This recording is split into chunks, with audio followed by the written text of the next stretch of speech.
High court nice toll ಅಕ್ರಮವನ್ನ ರಾಜ್ಯದ ಅತಿದೊಡ್ಡ ಹಗರಣಗಳಲ್ಲಿ ಒಂದು ಅಂತ ಹೇಳಿ ಅದನ್ನ ತನಿಖೆಗೆ ಆದೇಶವನ್ನ ಹೊರಡಿಸಿದೆ. ಇಷ್ಟಾದರೂ ಕೂಡ ಇನ್ನೂ ಇದರ ವಿರುದ್ಧ ರಾಜ್ಯ ಸರ್ಕಾರ ಯಾವುದೇ ಕ್ರಮಕ್ಕೆ ಮುಂದಾಗಿಲ್ಲ. ಹಾಗಾಗಿ ಸಿಎಂ ಡಿಕೆಶಿಗೆ ಕೇಂದ್ರ ಸಚಿವ ಎಚ್.ಡಿ. ಕುಮಾರಸ್ವಾಮಿ ಪತ್ರವನ್ನ ಬರೆದಿದ್ದಾರೆ. ನೈಸ್ ಯೋಜನೆ ವಶಕ್ಕೆ ಆಗ್ರಹಿಸಿ ಎಚ್ಡಿಕೆ ಪತ್ರವನ್ನ ಬರೆದಿದ್ದಾರೆ. ಟೋಲ್ ಸಂಗ್ರಹವನ್ನ ತಕ್ಷಣವೇ ನಿಲ್ಲಿಸಬೇಕು ಅಂತ ಆಗ್ರಹಿಸಿದ್ದಾರೆ. ಇದೇ ಜುಲೈ 29ರಂದು ಹೈಕೋರ್ಟ್ ವಿಭಾಗೀಯ ಪೀಠ ಮಹತ್ವದ ಆದೇಶವನ್ನ ಹೊರಡಿಸಿತ್ತು. ನೈಸ್ ರಸ್ತೆ ಹಾಗೂ ಬಿಎಂಐಸಿಪಿ ಭೂಸ್ವಾಧೀನಕ್ಕೆ ಸಂಬಂಧಪಟ್ಟಂತೆ ಮೇಲ್ಮನವಿ ಅರ್ಜಿಯನ್ನ ವಜಾಗೊಳಿಸಿ ಸ್ವತಂತ್ರ ತನಿಖೆ ಮಾಡಬೇಕು ಎನ್ನುವ ಆದೇಶವನ್ನ ಹೊರಡಿಸಿದೆ. ಕಾನೂನು ಏನ್ ಹೇಳ್ತದೆ ಅದನ್ನ ಮಾಡಬೇಕು. ತಂದು ಕೊಟ್ಟಿದ್ದಾರೆ ಅಂತ ಹೇಳಿದ್ರು ನಾ ಇನ್ನ ನೋಡಿಲ್ಲ, ನಾನು ನೋಡ್ತೀನಿ. ಕಾನೂನು ಏನ್ ಹೇಳ್ತದೆ ಅದನ್ನ ಮಾಡಬೇಕು. ತಂದು ಕೊಟ್ಟಿದ್ದಾರೆ ಅಂತ ಹೇಳಿದ್ರು ನಾ ಇನ್ನ ನೋಡಿಲ್ಲ, ನಾನು ನೋಡ್ತೀನಿ. ಕಾನೂನು ಏನ್ ಹೇಳ್ತದೆ ಅದನ್ನ ಮಾಡಬೇಕು. ತಂದು ಕೊಟ್ಟಿದ್ದಾರೆ ಅಂತ ಹೇಳಿದ್ರು ನಾ ಇನ್ನ ನೋಡಿಲ್ಲ, ನಾನು ನೋಡ್ತೀನಿ. ಕಾನೂನು ಏನ್ ಹೇಳ್ತದೆ ಅದನ್ನ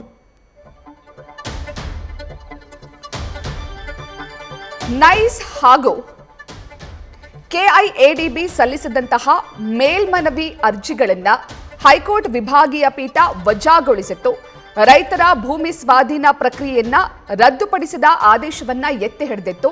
ಜೊತೆಗೆ ನೈಸ್ ರಸ್ತೆಗೆ ಸಂಬಂಧಪಟ್ಟಂತೆ ಸ್ವತಂತ್ರ ತನಿಖೆ ಆಗಬೇಕು, ಫೊರೆನ್ಸಿಕ್ ಆಡಿಟ್ ಆಗಬೇಕು ಎನ್ನುವಂತಹ ಆದೇಶವನ್ನ ಕೂಡ ಹೊರಡಿಸಿತ್ತು. ದಶಕಗಳಿಂದ ರೈತರಿಗೆ ಪರಿಹಾರ ನೀಡದೆ ಸಾರ್ವಜನಿಕ ಉದ್ದೇಶದ ಭೂಮಿಯನ್ನ ಅಕ್ರಮವಾಗಿ ವಾಣಿಜ್ಯ ಚಟುವಟಿಕೆಗಳಿಗೆ ಬಳಸಲಾಗಿದೆ ಎಂದು ಕೋರ್ಟ್ ಇದನ್ನ ಪರಿಗಣಿಸಿತ್ತು. ಇವಾಗ ಹೆಚ್ಚಿನ ಮಾಹಿತಿಯನ್ನು ನೀಡ್ತಾರೆ ನಮ್ಮ ಪ್ರತಿನಿಧಿ ಮಂಜುನಾಥ್. ಈಗಾಗಲೇ ಹೈಕೋರ್ಟ್ ನೈಸ್ ಟೋಲ್ ಅಕ್ರಮಕ್ಕೆ ಸಂಬಂಧಪಟ್ಟಂತೆ ಸ್ವತಂತ್ರ ತನಿಖೆಯನ್ನ ಮಾಡಬೇಕು, ಫೊರೆನ್ಸಿಕ್ ಆಡಿಟ್ ಅನ್ನ ಮಾಡಬೇಕು ಎನ್ನುವಂತಹ ಆದೇಶವನ್ನ ನೀಡಿದ್ರೂ ಕೂಡ ಇನ್ನು ರಾಜ್ಯ ಸರ್ಕಾರ ಯಾಕೆ ಈ ಬಗ್ಗೆ ಕ್ರಮ ತೆಗೆದುಕೊಂಡಿಲ್ಲ? ಜೊತೆಗೆ ಎಚ್.ಡಿ. ಕುಮಾರಸ್ವಾಮಿ ಅವರು ಬರೆದಿರುವಂತಹ ಪತ್ರದಲ್ಲಿ ಯಾವೆಲ್ಲ ಅಂಶಗಳನ್ನ ಉಲ್ಲೇಖಿಸಿದ್ದಾರೆ ಮಂಜುನಾಥ್? ಪ್ರತೀಕ್ಷಾ, ನೈಸ್ ಏನು ಪ್ರಾಜೆಕ್ಟ್ ಇದೆ, ಈ ಒಂದು ಪ್ರಾಜೆಕ್ಟ್ ಸಂಬಂಧಪಟ್ಟಂತೆ ಕೇಂದ್ರ ಸಚಿವ ಕುಮಾರಸ್ವಾಮಿ ಅವರು ಸಿಎಂ ಡಿ.ಕೆ. ಶಿವಕುಮಾರ್ ಅವರಿಗೆ ಒಂದು ಪತ್ರವನ್ನ ಬರೆದಿರುವಂತದ್ದು. ಜೊತೆಗೆ ಪ್ರಮುಖವಾಗಿ ಈ ಒಂದು ಯೋಜನೆ ಸಂಬಂಧಪಟ್ಟಂತೆ ಹೈಕೋರ್ಟ್ ಇತ್ತೀಚೆಗೆ ಅಂದ್ರೆ ಕಳೆದ ಜುಲೈ 29ಕ್ಕೆ ಒಂದು ಆದೇಶವನ್ನು ಹೊರಡಿಸಿತ್ತು. ಇದು ಏನು ನಿಯಮಗಳನ್ನ ಉಲ್ಲಂಘನೆ ಮಾಡಿ ಒಂದು ಪ್ರಾಜೆಕ್ಟ್ ಅನ್ನ ಮಾಡಲಾಗಿದೆ. ಜೊತೆಗೆ ಏನು ಮೂಲ ಉದ್ದೇಶ ಏನಿತ್ತು, ಈ ಯೋಜನೆಯ ಮೂಲ ಉದ್ದೇಶ, ಅದನ್ನು ಕೂಡ ಉಲ್ಲಂಘನೆ ಮಾಡಲಾಗಿದೆ. ಜೊತೆಗೆ ಟೋಲ್ ಸಂಗ್ರಹ ಮಾಡ್ತಿರುವಂತದ್ದು ಅಕ್ರಮ ಅಂತ ಹೇಳಿ ಹೈಕೋರ್ಟ್ ಒಂದು ಆದೇಶವನ್ನು ಹೊರಡಿಸಿತ್ತು. ಹಾಗಾಗಿ ಟೋಲ್ ಅನ್ನ ಕಲೆಕ್ಟ್ ಮಾಡಬಾರ್ದು ಅನ್ನೋ ನಿಟ್ಟಿನಲ್ಲಿ ಈಗಾಗಲೇ ಕುಮಾರಸ್ವಾಮಿ ಅವರು ಸುದ್ದಿಗೋಷ್ಠಿ ನಡೆಸಿ ಒಂದು ಆರೋಪವನ್ನು ಕೂಡ ಮಾಡಿದ್ರು. ರಾಜ್ಯ ಸರ್ಕಾರಕ್ಕೆ ಈ ಕುರಿತು ಪತ್ರವನ್ನು ಬರೀತೇನೆ ಅನ್ನೋ ಮಾತನ್ನು ಕೂಡ ಕುಮಾರಸ್ವಾಮಿ ಹೇಳಿದ್ರು. ಹಾಗಾಗಿ ಇವತ್ತು ಸಿಎಂ ಡಿ.ಕೆ. ಶಿವಕುಮಾರ್ ಅವರಿಗೆ ಒಂದು ಪತ್ರವನ್ನು ಬರೆದಿದ್ದಾರೆ. ಪ್ರಮುಖವಾಗಿ ಈ ಒಂದು ಪತ್ರದಲ್ಲಿ ನೇರವಾಗಿ ಏನು ಹೈಕೋರ್ಟ್ ಉಲ್ಲೇಖ ಮಾಡಿರುವಂತ ಒಂದು ನಿಯಮ ಅಂದ್ರೆ ಹೈಕೋರ್ಟ್ ಆದೇಶವನ್ನ ಸ್ಪಷ್ಟವಾಗಿ ಆ ಪತ್ರದಲ್ಲಿ ಬರೆದಿರುವಂತದ್ದು.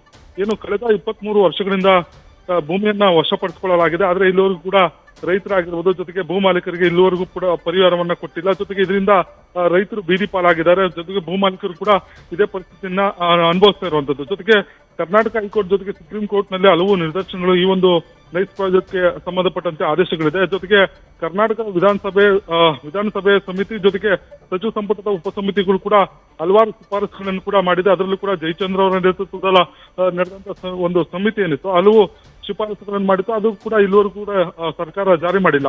ಆದ್ರೆ ಈ ಎಲ್ಲಾ ಆದೇಶಗಳನ್ನು ಉಲ್ಲೇಖಿಸಿರುವಂತ ಕುಮಾರಸ್ವಾಮಿ ಅವರು ನೈಸ್ ಏನು ಸಂಸ್ಥೆ ಏನಿದೆ ಬಿಎಂಐಸಿಪಿ ಈ ಯೋಜನೆ ಏನಿದೆ ಅದರಲ್ಲಿ ಫ್ರೇಮ್ ಆಫ್ ವರ್ಕ್ ಅಗ್ರಿಮೆಂಟ್ ಏನಿತ್ತು ಅದನ್ನ ಉಲ್ಲಂಘನೆ ಮಾಡಿರುವಂತದ್ದು. ಜೊತೆಗೆ ಪ್ರಾಜೆಕ್ಟ್ ಟೆಕ್ನಿಕಲ್ ಅಗ್ರಿಮೆಂಟ್ ಏನಿತ್ತು ಇವೆರಡನ್ನು ಕೂಡ ಉಲ್ಲಂಘನೆ ಮಾಡಿದ್ದಾರೆ. ಹಾಗಾಗಿ ಷರತ್ತುಗಳು ಉಲ್ಲಂಘನೆ ಮಾಡಿರೋದ್ರಿಂದ ಕೂಡಲೇ ಈ ಒಂದು ಪ್ರಾಜೆಕ್ಟ್ ಅನ್ನ ಕೇಂದ್ರ ಒಂದು ರಾಜ್ಯ ಸರ್ಕಾರ ರದ್ದು ಮಾಡಬೇಕು. ಜೊತೆಗೆ ಅನಧಿಕೃತವಾಗಿ ಏನ್ ನೈಸ್ ಸಂಸ್ಥೆ ಟೋಲ್ ಸಂಗ್ರಹ ಮಾಡ್ತಾ ಇದ್ದಾರೆ ಅದನ್ನು ಕೂಡ ನಿರ್ಬಂಧಿಸುವಂತ ಕೆಲಸವನ್ನು ಮಾಡಬೇಕು.